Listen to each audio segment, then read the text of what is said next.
اعوذ باللہ من الشیطان الرجیم بسم اللہ الرحمن الرحیم۔ السلام علیکم پیارے بچوں، آپ کیسے ہیں؟ ٹھیک ٹھاک ہیں؟ خیریت سے ہیں؟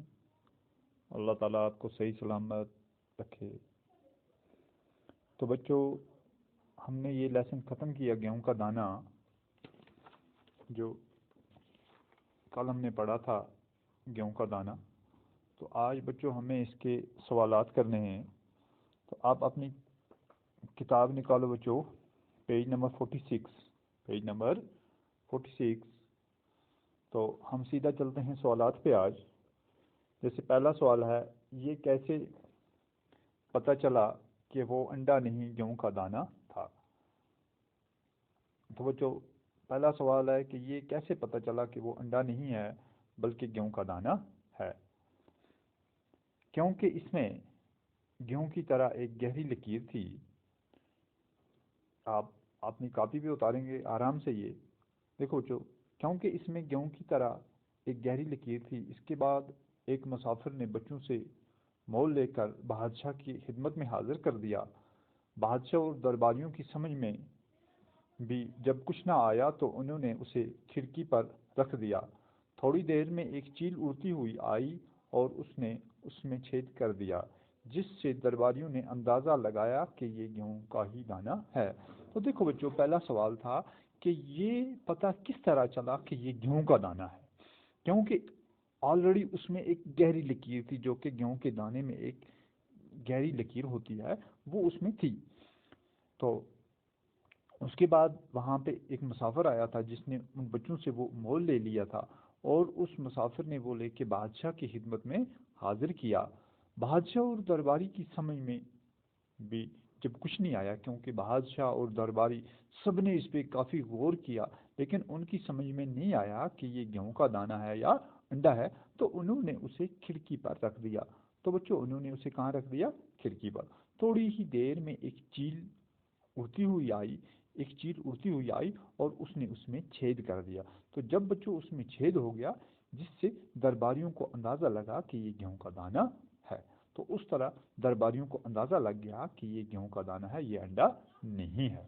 تو بچوں یہ ہو گیا آپ کا پہلا سوال۔ تو آپ بڑا صاف صاف لکھیں گے، اپنی کاپی پہ اتاریں گے۔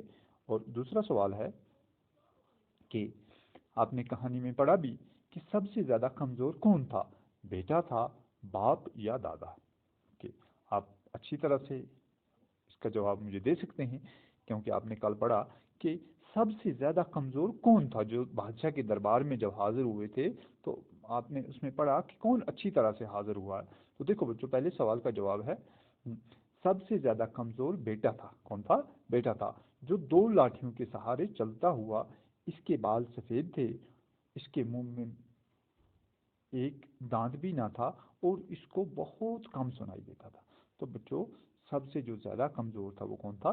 وہ بیٹا تھا، جو 2 لاٹھیوں کے سہارے چلتا تھا۔ اس کے بال بھی سفید تھے، اس کے منہ میں ایک دانت بھی نہ تھا، اور اس کو بہت کم سنائی دیتا تھا۔ یعنی کہ جو ان کا بیٹا تھا وہ سب سے زیادہ کمزور تھا، اور اس کے منہ میں دانت بھی ختم ہو گئے تھے، اس کے بال بھی سفید ہو گئے تھے، اور وہ بہرا بھی ہو گیا تھا۔ تو دیکھو بچوں، اب یہ ہو گیا آپ کا دوسرا کوশ্چن۔ تو اس کو اتارو اپنی کاپی پہ۔ اب کوশ্چن نمبر 3 ہے، بڑے دادا نے اس دانے کو کیوں پہچان لیا؟ کہ بڑے دادا نے اس دانے کو کیوں پہچان لیا؟ کس طرح پہچان لیا؟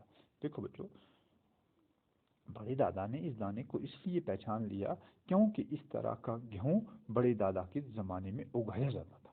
کیونکہ بڑے دادا کے زمانے میں اس طرح کا ہی گیہوں ہوتا تھا، وہ خود اس طرح کا گیہوں اگاتے تھے۔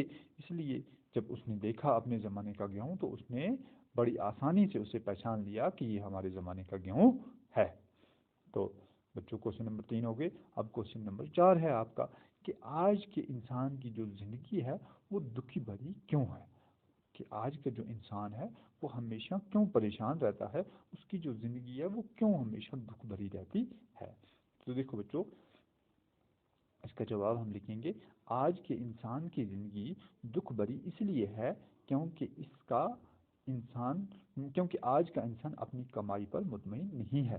آج کے انسان کی بچوں زندگی جو ہے وہ اس لیے دکھ بری ہے کہ وہ کتنا بھی کماتا ہے، کتنا بھی لاتا ہے، وہ اپنی کمائی پہ مطمئن نہیں ہے، بلکہ وہ اپنے پڑوسی کی دولت کی طرف للچائی ہوئی نظر سے دیکھتا ہے، بلکہ وہ اپنے پڑوسیوں کی دولت جو ہے ان کی طرف للچائی ہوئی نظروں سے دیکھتا ہے۔ اگر اس کا پڑوسی بہت ہی کم ہے لاتا ہے تو پھر بھی وہ جو دوسرا انسان ہے وہ یہ سمجھتا ہے کہ نہیں، اسی کے پاس بہت کچھ ہے، یہ میرے پاس ہونا چاہیے۔ گویا آج کا انسان روحانیت سے بہت ہی دور جا چکا ہے، جو آج کا انسان ہے وہ روحانیت سے بہت دور جا چکا ہے۔ تو کوشچن نمبر 4 بھی بچوں آپ کا ہو گیا۔ اب ہم آخری کوشچن پہ جائیں گے جو کوشچن نمبر 5 ہے۔ کیا کہہ رہا ہے؟ گیہوں ہمارے لیے کیوں ضروری ہے؟ کہ جو گیہوں ہے یہ ہمارے لیے کیوں ضروری ہے، ہم اچھا گیہوں کیسے اگا سکتے ہیں، اور جو اچھا گیہوں ہے وہ ہم کس طرح اگا سکتے ہیں۔ تو دیکھو بچوں، گیہوں ہمارے لیے بہت ضروری ہے کیونکہ یہ ہماری بنیادی ضرورت ہے۔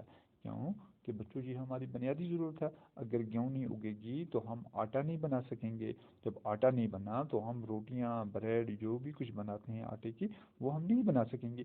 اس لیے گیہوں جو ہے یہ ہماری بنیادی ضرورت ہے، اور ہمارے لیے جینے کا ایک اہم جز ہے، اور ہمارے لیے جینے کا ایک اہم جز ہے کیونکہ یہ ایک اہم غذا ہے ہمارے لیے۔ اگر ہم ایمانداری اور محنت سے کام لیں تو نہ صرف اچھا گیہوں اگا سکتے ہیں بلکہ زندگی کے ہر میدان میں کامیاب بھی ہو سکتے ہیں۔ تو بچوں اگر ہم ایمانداری سے، دیانتداری سے، محنت سے کام لیں گے تو ہم اچھا گیہوں اگا سکتے ہیں، اور گیہوں ہی نہیں بلکہ زندگی کے ہر میدان میں ہم کامیاب و کامران ہو سکتے ہیں۔ تو بچوں آپ کے یہ 5 کوشچن ہو گئے ہیں، تو کل انشاءاللہ ہم اس کے آگے جو اس کے سوالات ہیں وہ بھی کریں گے۔ تو آج کے لیے شکریہ۔